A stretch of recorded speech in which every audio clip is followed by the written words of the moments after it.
Merci. Alors, bonsoir tout le monde. Bienvenue à cette séance régulière du Conseil municipal du 10 octobre 2023. Merci aux gens de la salle. On a des gens encore ce soir. Donc, tous les membres du Conseil sont présents. On a quorum. Vous avez tous reçu l'ordre du jour prévu. Donc, j'aurais besoin d'un proposeur pour le projet d'ordre du jour, s'il vous plaît. Oui. Alors, Emmanuel Roy, je propose donc d'adopter l'ordre du jour tel que proposé. Merci. Quelqu'un pour appuyer? J'appuie Mme Roy, Monsieur le maire. Merci. Quelqu'un demande le vote? C'est adopté. Alors, on m'a rappelé dernièrement que je ne devais demander le vote sur chacune des résolutions et non pas sur les résolutions qui portent et qui causent des discussions. Alors, je vais m'amender. Procès verbal 2.1, approbation du procès verbal de la séance ordinaire du 12 septembre 2023. Besoin de proposeur, s'il vous plaît. Oui, les membres du Conseil ont reçu, dans les délais fixés par la loi, le procès-verbal de la dite séance. Le greffier est dispensé d'en faire la lecture. Je propose donc d'approuver le procès-verbal de la séance ordinaire du 12 septembre 2023 tel que déposé, que le maire et le greffier soient autorisés à signer. Merci. Quelqu'un pour appuyer?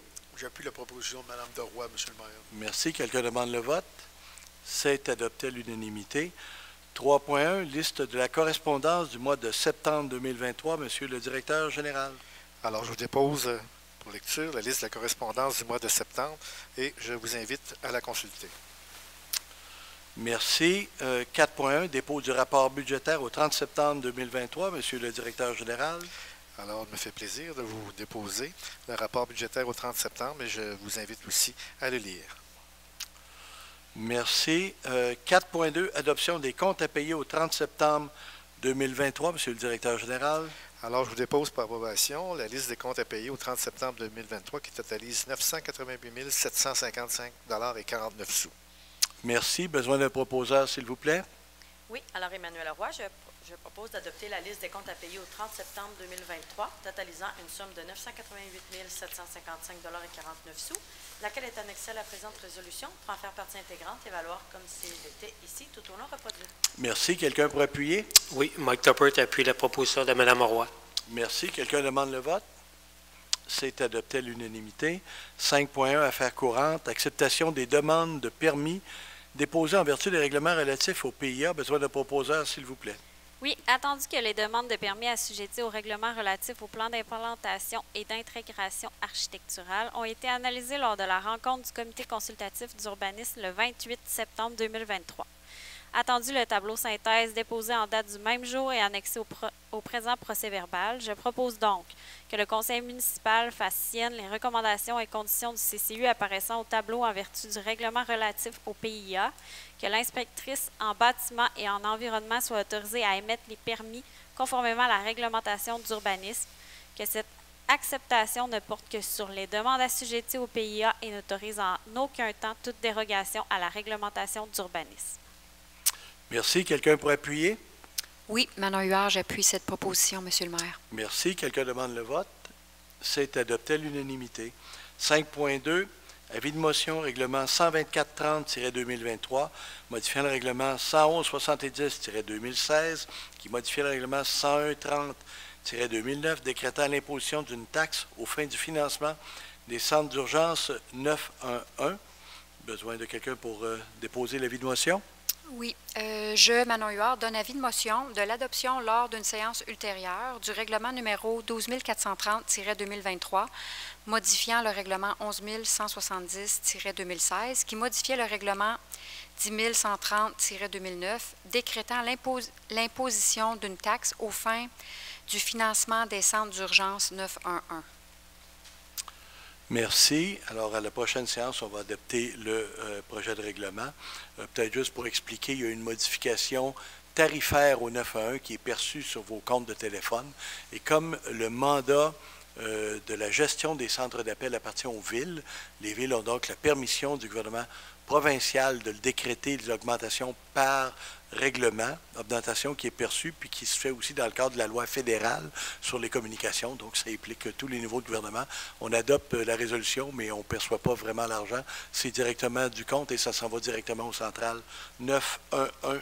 Donc, le tarif va passer de 48 à 52 sous. Il va être indexé par la suite annuellement à partir de 2025. 5.3, dépôt du projet de règlement numéro 12430 2023, modifiant le règlement 111-70-2016, qui modifie le règlement 101-30-2009, décrétant l'imposition d'une taxe aux fins du financement des centres d'urgence 911. Besoin de quelqu'un pour déposer le projet? Oui, je, Manon Huard, dépose le projet de règlement numéro 12430-2023, modifiant le règlement 11170-2016, qui modifiait le règlement 10130-2009, décrétant l'imposition d'une taxe aux fins du financement des centres d'urgence 911, lequel est annexé au livre des procès-verbaux pour en faire partie intégrante et valoir comme s'il était ici tout au long reproduit. Ce règlement aura pour but de rehausser le montant de la taxe municipale pour le 911, qui est de 46 sous depuis le 1er août 2016 à 52 sous par mois par numéro de téléphone à compter du 1er janvier 2024. Merci. Donc, effectivement, toutes les villes et municipalités au Québec doivent adopter ce règlement-là avant le 30 novembre prochain. 5.4, renouvellement du contrat d'assurance générale pour l'année 2024. Fédération québécoise des municipalités Assurance Incorporée. Besoin d'un proposeur, s'il vous plaît. Oui. Alors, attendu le renouvellement d'assurance générale reçu du Fonds d'assurance des municipalités du Québec en date du 28 septembre 2023. Attendu le statut particulier du Fonds d'assurance des municipalités du Québec qui exempte les municipalités de procéder à des appels d'offres pour lui octroyer un contrat d'assurance. Attendu que FQM Assurance Incorporée agit à titre de mandataire du Fonds d'assurance des municipalités du Québec, je propose donc d'autoriser le trésorier à payer un montant de 120 480 $ plus les taxes applicables pour le renouvellement du contrat d'assurance à FQM Assurance Incorporée pour la période du 31 décembre 2023 au 31 décembre 2024. Que cette dépense soit défrayée à même le budget du fonctionnement 2024.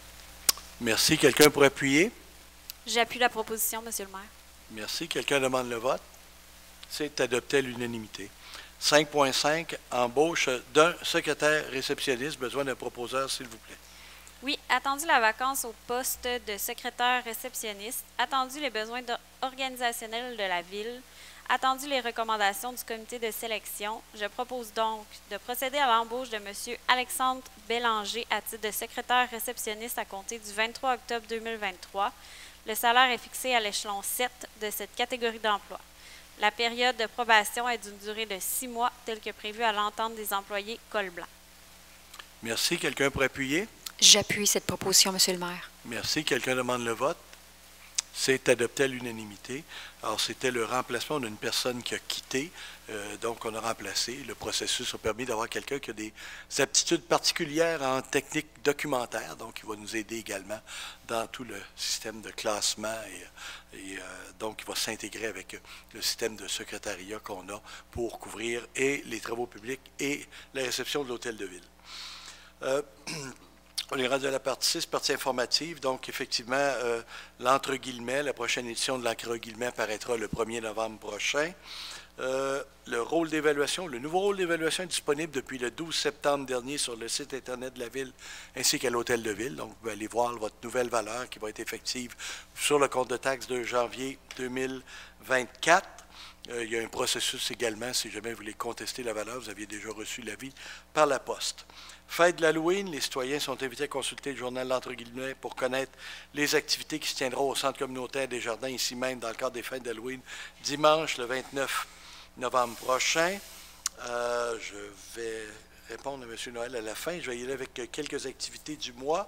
Donc, réunion à la fin octobre du comité consultatif régional sur la navigation de plaisance, où il va être question notamment des permis d'embarcation, de règles de sécurité et des pouvoirs en matière de réglementation sur le lac qui font l'objet d'une négociation entre le fédéral et le provincial. Deuxième année du rôle, je m'excuse. Oui, merci. Merci. J'ai fait notre bourde. Oui, c'est vrai, ce n'est pas le dépôt d'un nouveau rôle, c'est la deuxième année du rôle. Voilà. Rencontre avec le centre de services scolaires. Il y a des gens qui sont pleins, effectivement, de problématiques de transport scolaire.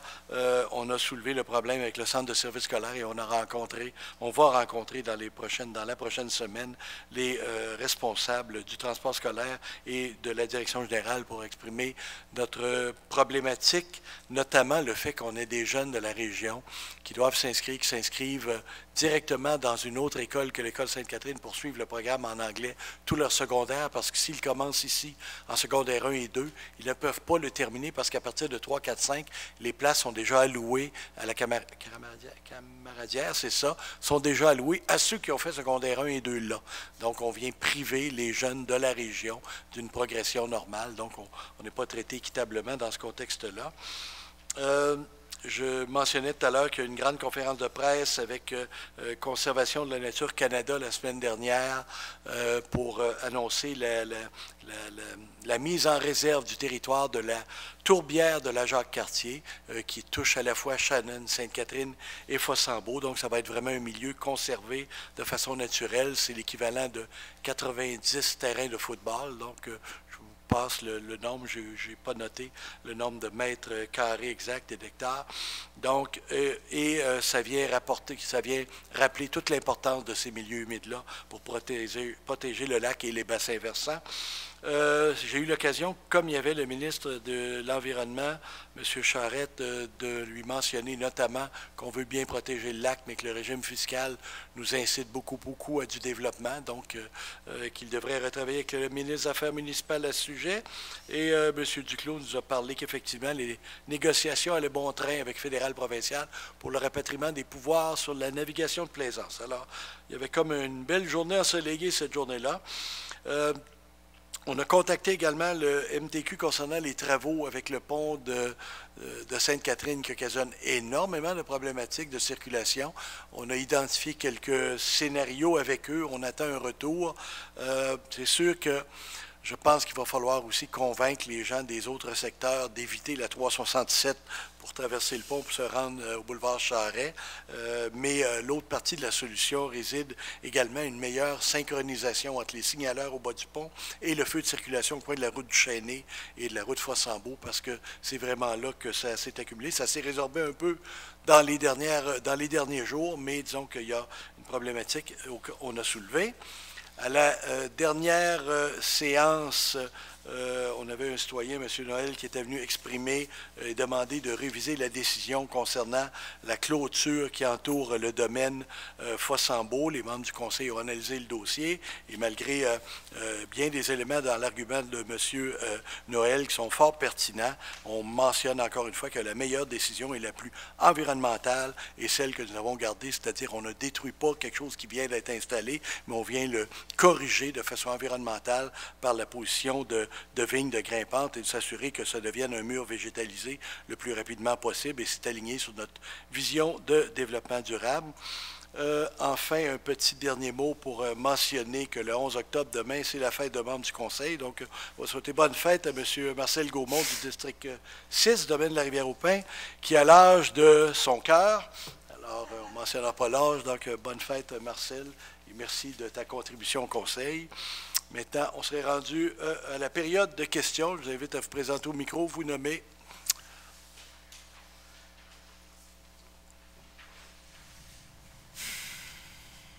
Bonjour. Vous m'entendez? Oui. C'est ma première réunion ici, alors bravo.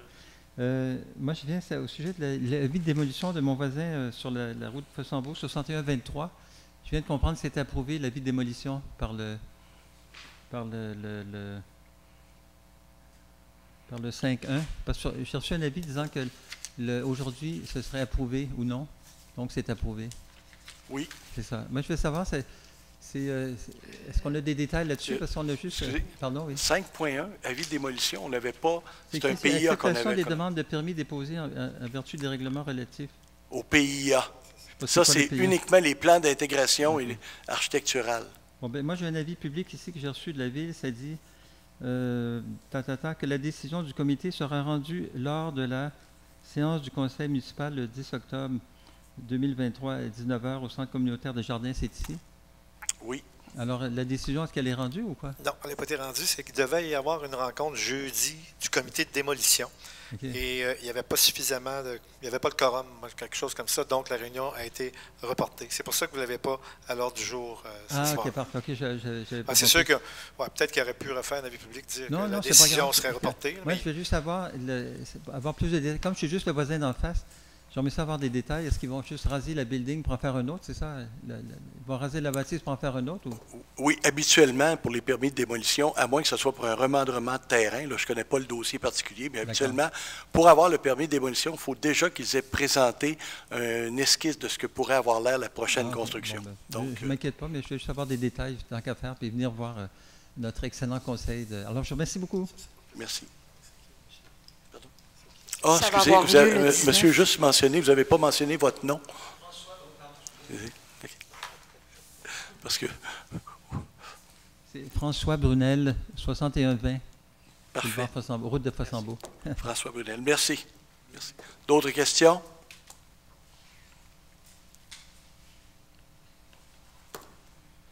Éric Noël, 29 avenue Anse-Bellevue.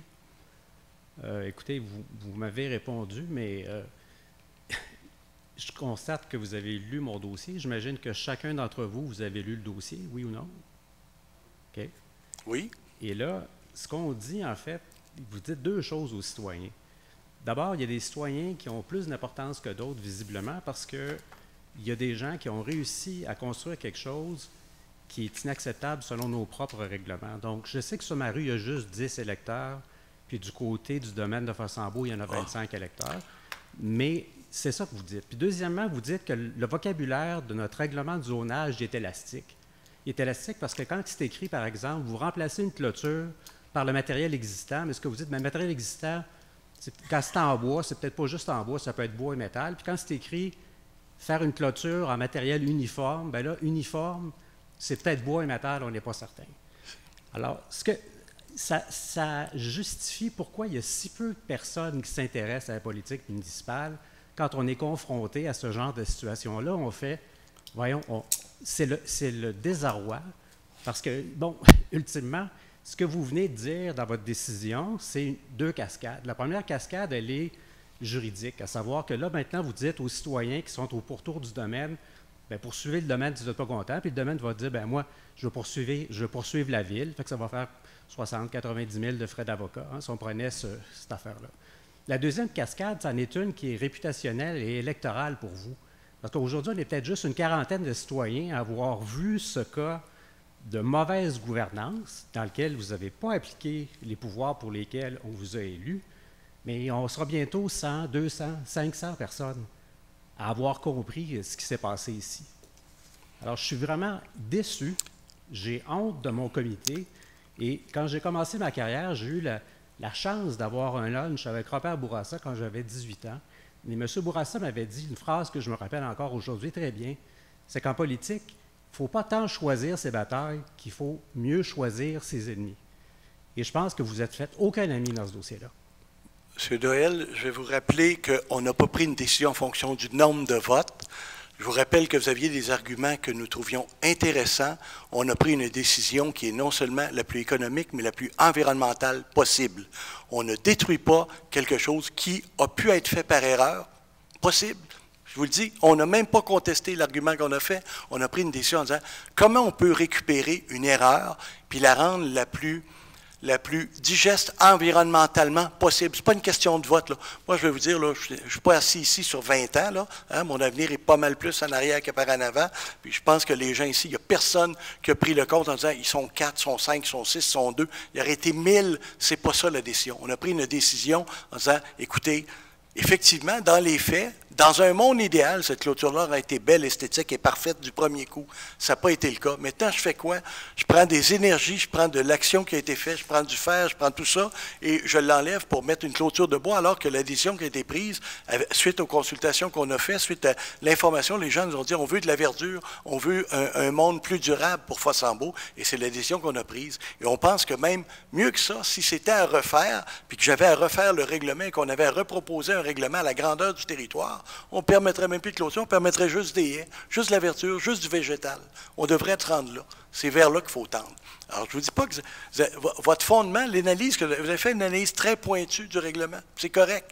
Votre position, je la respecte. Je vous dis que nous, ce qu'on a pris comme position, c'est même pas une position légaliste de dire ils vont nous poursuivre, vous allez nous poursuivre, et ça va finir. Non, parce que notre décision, compte tenu de l'émission du permis, ça aurait pu être problématique. Et c'est pas ça qu'on a fait. On l'a pris à place. Comment on peut amener cette problématique-là dans une opportunité de s'améliorer.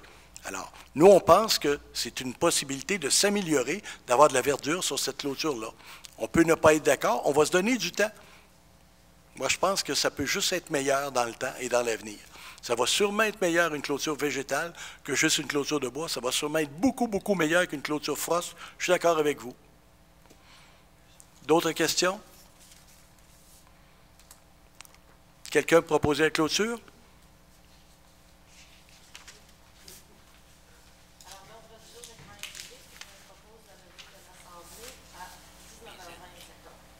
Merci.